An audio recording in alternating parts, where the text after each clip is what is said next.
திமுக தேர்தல் அறிக்கை தயாரிப்பு குழு இன்று கட்சியின் தலைவர் கருணாநிதியை சந்தித்து தேர்தல் அறிக்கையை வழங்க உள்ளது. இது தொடர்பான எமது செய்தியாளர் சுபாஷ் தரும் கூடுதல் தகவல்களை இப்போது பார்க்கலாம்.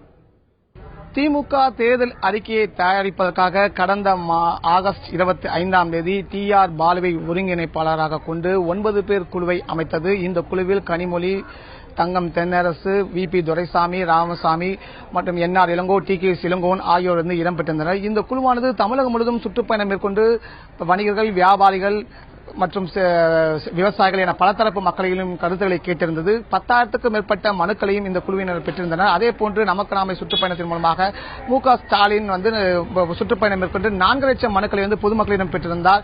இப்படி பல்வேறு அம்சங்கள், அதாவது நமக்கு நாமே மனுவில் மக்களிடம் பெறப்பட்ட மனுக்களின் விவரங்கள் உள்ளிட்ட பல்வேறு அம்சங்களும் இந்த தேர்தல் அறிக்கையில் பிரதானமாக இடம்பெற இருக்கிறது.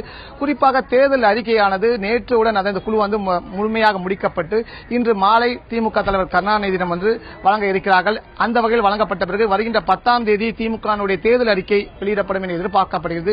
திமுக தேர்தல் அறிக்கையில விவசாயத்துக்கு மிக முக்கியத்துவம் உள்ளிட்ட பல்வேறு அம்சங்களும் இந்த தேர்தல் அறிக்கையில் இடம்பெற இருக்கின்றன. குறிப்பாக சீர்திருத்த நடவடிக்கைகளும் இந்த தேர்தல் அறிக்கையில் இருக்கும் என்று எதிர்பார்க்கப்படுகிறது.